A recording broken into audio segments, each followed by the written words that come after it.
అందరికీ నమస్కారం. గౌరవ ముఖ్యమంత్రి గారైన జగన్మోహన్ రెడ్డి గారు మేనిఫెస్టో విడుదల చేయడం జరిగింది. జగనన్న చెప్పాడంటే చేస్తాడంతే. అదేవిధంగా 2019 నుంచి 2024 వరకు తన పరిపాలన కొనసాగించారు. మేనిఫెస్టోలోని అంశాలు 99% నెరవేర్చి క్రెడిబిలిటీ క్యార్ ఆఫ్ అడ్రస్ ఎలా ఉంటుందో ఆ విధంగా తన పరిపాలన ద్వారా జగనన్న ప్రూవ్ చేసుకున్నారు. ఆ రోజు చంద్రబాబు నాయుడు గారు 2014లో ఇదే కూటమి ఇచ్చిన మేనిఫెస్టోలో కనీసం 10% కూడా హామీలు అమలు చేయలేదు సరికదా, మేనిఫెస్టోని వెబ్సైట్లోంచి తీసేశారు. ఈరోజు జగనన్న పథకాలను కాపీ కొడుతూ ఏదో మినీ మేనిఫెస్టో అంటూ సూపర్ 6 అంటూ సూపర్ 10 అంటూ ప్రజలను మభ్యపెట్టడానికి మళ్ళీ వస్తూ ఉన్నారు. కానీ ప్రజలెవరూ వాటిని నమ్మే పరిస్థితి లేదు. ఎందుకంటే జగనన్న తీసుకుంటే ఈరోజు మేనిఫెస్టోని ఒక భగవద్గీత, ఖురాన్, బైబిల్లా భావించి అందులో ఉన్న అంశాలన్నీ అమలు చేయడానికి ప్రయత్నించడమే కాకుండా ఆ మేనిఫెస్టోలో పెట్టని అంశాలను కూడా ఎన్నో జగనన్న ఈ రాష్ట్ర ప్రజలకు అమలు చేశారు. ఆ రోజు పాదయాత్రలో తెలుసుకున్న సమస్యలన్నిటికి కూడా పరిష్కార మార్గంగా నవరత్నాలు అని చెప్పి ఒక మేనిఫెస్టోని విడుదల చేసి అందులో ఉన్న అంశాలని 99% అమలు చేసి రూపాయి అవినీతికి తావు లేకుండా వాటన్నిటిని కూడా ప్రజలకు అందేట్టుగా చేయడం జరిగింది. ఈరోజు 2,70,000 కోట్ల రూపాయలు డీబీటీ పద్ధతిలో ప్రజల అకౌంట్లో వేశారంటే ఇంతగా ఏ రాష్ట్రంలో కానీ దేశంలో ఏ ఇతర ముఖ్యమంత్రి కానీ చేసిన దాఖలాలు మనం చూడలేదు. జగనన్న నవరత్నాలు ప్రకటించినప్పుడు ఇదే చంద్రబాబు నాయుడు గారు ఇవన్నీ అమలవడం అసాధ్యం అంటూ, ఒకవేళ ఇవన్నీ అమలు చేస్తూ ఉంటే శ్రీలంక అయిపోతుంది రాష్ట్రం అంటూ వెటకారాలు ఆడిన ఈ చంద్రబాబు నాయుడు గారు ఇప్పుడు సూపర్ 6 అంటూ ఇప్పుడు సంవత్సరానికి 1,50,000 కోట్లు ఖర్చు అయ్యేట్టుగా ప్రజల్ని మభ్యపెట్టేట్టుగా ఒక మేనిఫెస్టోని, మినీ మేనిఫెస్టోని ప్రజల్లోకి విడిచిపెట్టారు. కానీ జగనన్న అత్యంత నమ్మకమైన ముఖ్యమంత్రి కాబట్టి నమ్మకానికి మారుపేరు ఎవరైనా ఉన్నారంటే అది మన ముఖ్యమంత్రి గారైన జగన్మోహన్ రెడ్డి గారని ఘంటాపథంగా చెప్పగలను. ఎందుకంటే ఇచ్చిన అంశాలన్నింటినీ తూచా తప్పకుండా దానికి ఒక జాబ్ క్యాలెండర్ లాగా మేనిఫెస్టోని క్యాలెండర్ల డేట్స్ రిలీజ్ చేసి ఆ డేట్స్ ప్రకారం ఒక అమ్మఒడైనా, చేయూత అయినా, ఆసరా అయినా, ఈబీసీ నేస్తమైనా, నేతన్న నేస్తమైన ఆ డేట్ కల్లా గవర్నమెంట్ ఎంత ప్రాబ్లమ్స్లో ఉన్నా కూడా జగనన్న వాటన్నిటిని అధిగమించి కోవిడ్ కష్టాలను అధిగమించి ప్రజలకి మేనిఫెస్టోలో ఉన్న అంశాలన్నీ అందేట్టుగా చేయడం మనందరము చూసాము. అలాగే ఒకవైపు అభివృద్ధి కూడా తీసుకుంటే ఈరోజు గ్రామాల్లో గ్రామ సచివాలయాలు, ఆర్బీకేలు, అలాగే డిజిటల్ క్లినిక్స్, అలాగే వైఎస్ఆర్ హెల్త్ క్లినిక్స్ ఇలాంటివన్నీ పెట్టి ఏ గ్రామంలో చూసినా అభివృద్ధి కనిపిస్తూ ఉంది. అలాగే ఉద్యోగ అవకాశాలు తీసుకుంటే 2,14,000 ఉద్యోగాలు ఈ ఆంధ్రప్రదేశ్ రాష్ట్రంలో ఇవ్వడమే కాకుండా ప్రతి గ్రామంలో కూడా గ్రామ సచివాలయంలో 10 మందికి శాశ్వత ఉద్యోగాలు ఇవ్వడం జరిగింది. సో ఏదైనా చెప్పింది చేసి చూపించారు జగనన్న. అదే చంద్రబాబు నాయుడు గారు రైతు రుణమాఫీ చేస్తానని చెప్పి చేయలేదు, అలాగే డ్వాక్రా రుణమాఫీ చేస్తానని చెప్పి చేయలేదు, నిరుద్యోగ యువతకి ఇంటికొక ఉద్యోగం లేదా నిరుద్యోగ వృత్తి ఇస్తానని చెప్పి ఇవ్వని పరిస్థితి మనం చూసాం. అలాగే 25,000 ఆడబిడ్డ పుడితే 25,000 ఆ తల్లి అకౌంట్లో వేస్తానని చెప్పి ఇవ్వకుండా మోసం చేశారు. గర్భిణీ స్త్రీలకు 10,000 రూపాయలు ఇస్తానని చెప్పి ఇవ్వకుండా మోసం చేశారు. అలాంటి వ్యక్తి ఈ మినీ మేనిఫెస్టో అంటూ ప్రజలను మభ్యపెట్టడానికి ట్రై చేస్తూ ఉన్నారు. అంటే ఇవ్వని దానికి ఏదైనా చెప్పేయచ్చు, ఎంతైనా అనౌన్స్ చేసేయచ్చు, ప్రజలు కనుక నమ్మేస్తే ఓట్లేసి గెలిపించేస్తారు కదా అనేసి భ్రమపడుతూ ఉన్నారు చంద్రబాబు నాయుడు గారు. కానీ ఈ ఆంధ్ర రాష్ట్ర ప్రజలు చాలా తెలివైన వాళ్ళని నేను భావిస్తూ ఉన్నాను.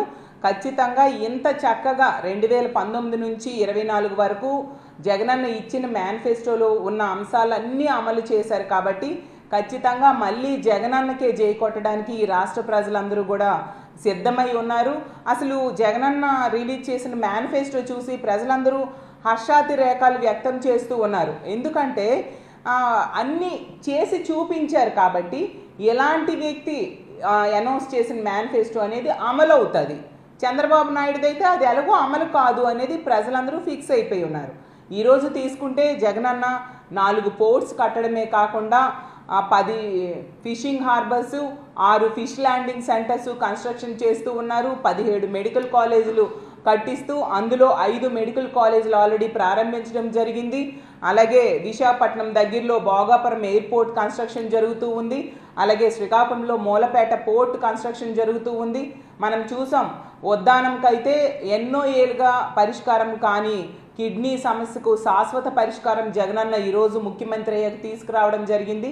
అలాంటి వ్యక్తి ప్రకటించిన మేనిఫెస్టోని ప్రజలు ఖచ్చితంగా మేము నమ్ముతున్నాం జగనన్నని, మా నమ్మకం నువ్వే జగన్ అనే ప్రతి ఒక్కరు కూడా ఈరోజు మేనిఫెస్టోని నమ్ముతూ ఉన్నారు. అలాగే ఈ రానున్న 15 రోజుల్లో ఎన్నికలు జరగబోతూ ఉన్నాయి. ప్రజలందరూ కూడా జగనన్నకే ఓటేయడానికి సిద్ధంగా ఉన్నారు.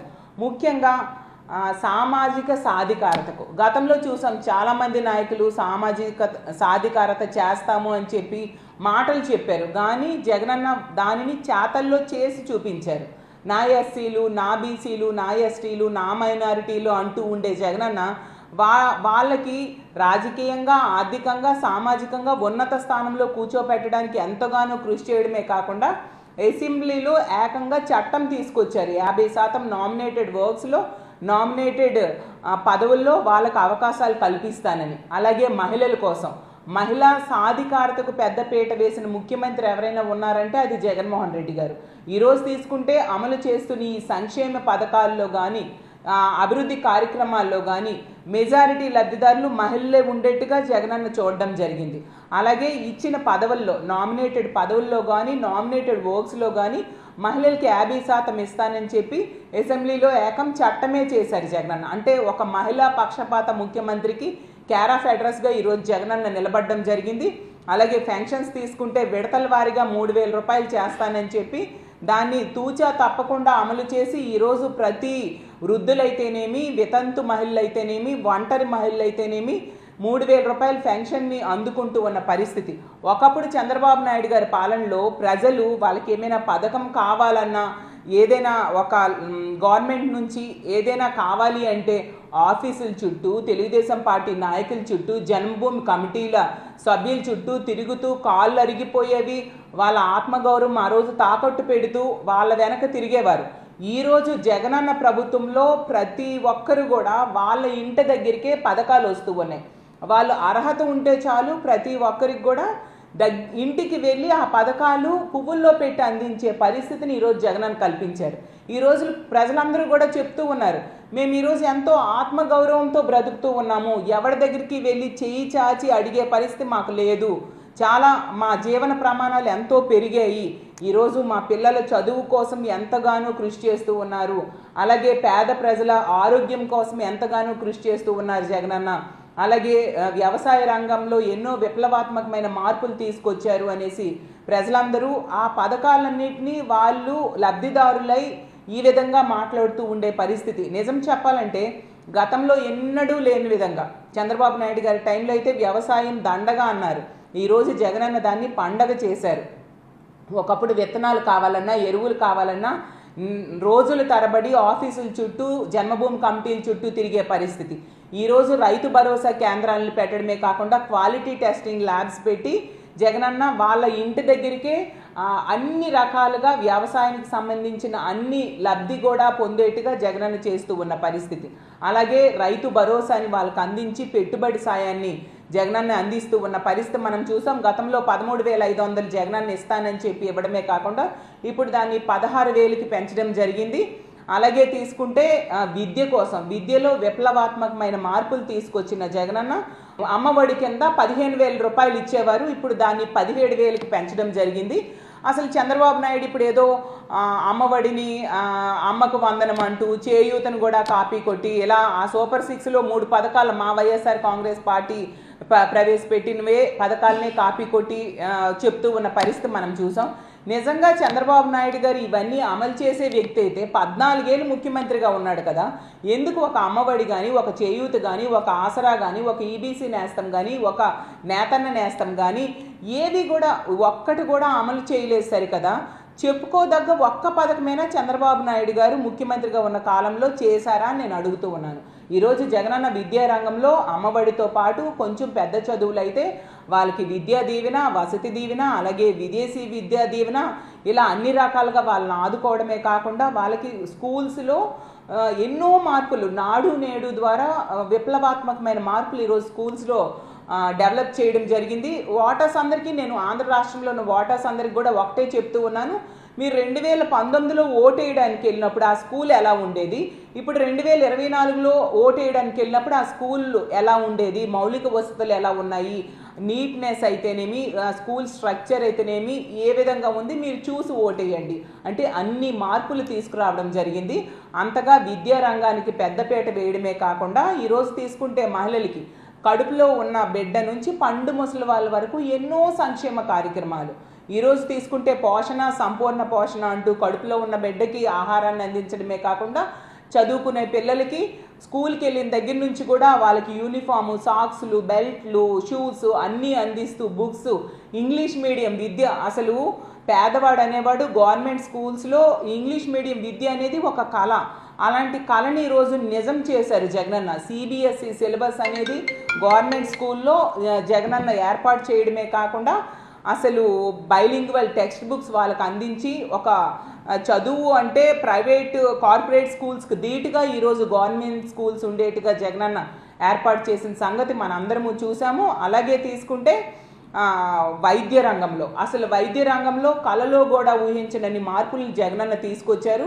గతంలో 1500 వ్యాధులకు మాత్రమే ఆరోగ్యశ్రీలో ఉంటే ఈరోజు జగనన్న ముఖ్యమంత్రి అయ్యాక దాన్ని 3300 వ్యాధులకి ఆరోగ్యశ్రీలో చేర్చడమే కాకుండా ఆరోగ్యశ్రీ తాలూకా లబ్ధి అమౌంట్ని 5 లక్షల నుంచి 25 లక్షలకు పెంచడమే మనందరము చూసాము.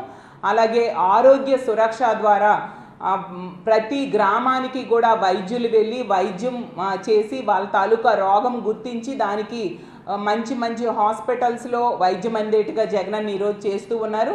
మరీ ముఖ్యంగా ఫ్యామిలీ డాక్టర్ కాన్సెప్ట్ని కూడా జగనన్న ఏర్పాటు చేశారు. ఈరోజు ఆంధ్ర రాష్ట్రంలో ఉన్న ప్రజలందరూ కూడా చాలా సంతోషంగా ఆరోగ్యంగా అలాగే మంచి విద్యని పొందుతూ గవర్నమెంట్ నుంచి అన్ని రకాలుగా వాళ్ళ జీవన ప్రమాణాలు మెరుగుపరుచుకుంటూ గౌరవంగా బ్రతికే పరిస్థితిని జగనన్న కల్పించారు. సో చెప్పేది చేసే మా ముఖ్యమంత్రి ఆ పాత మేనిఫెస్టోని మరింత మెరుగులు దిద్ది కొత్త మేనిఫెస్టోని అనౌన్స్ చేయడం జరిగింది. అలాగే యువత కోసం స్కిల్ హబ్స్ ఏర్పాటు చేస్తానని కూడా చెప్పడం నిజంగా చాలా సంతోషం. అలాగే గతంలో లాగే మహిళలకే పెద్దపీట వేస్తూ మెజారిటీ లబ్ధిదారులు మా మహిళలు ఉండేట్టుగా జగనన్న ఈ మేనిఫెస్టోలో కూడా అనౌన్స్ చేయడం మా మహిళలందరూ కూడా హర్షాతిరేకాలు వ్యక్తం చేస్తూ ఉన్నారు. మరొకసారి జగనన్న మహిళా పక్షపాత ముఖ్యమంత్రిని అలాగే సామాజిక న్యాయానికి పెద్దపీట వేసే ముఖ్యమంత్రిని నిరూపించుకునేట్టుగా ఈ మేనిఫెస్టో ఉందని తెలియజేసుకుంటూ ఆంధ్రప్రదేశ్ రాష్ట్రంలో ఉన్న మహిళల తరపున వ్యవసాయదారుల తరపున అలాగే యువత తరపున జగనన్నకి ఈ కొత్త మేనిఫెస్టో ఇంత మంచి మేనిఫెస్టో అనౌన్స్ చేసినందుకు ప్రజలందరి తరపున కూడా జగనన్నకి కృతజ్ఞతలు తెలియజేస్తూ సెలవు తీసుకుంటూ ఉన్నాను.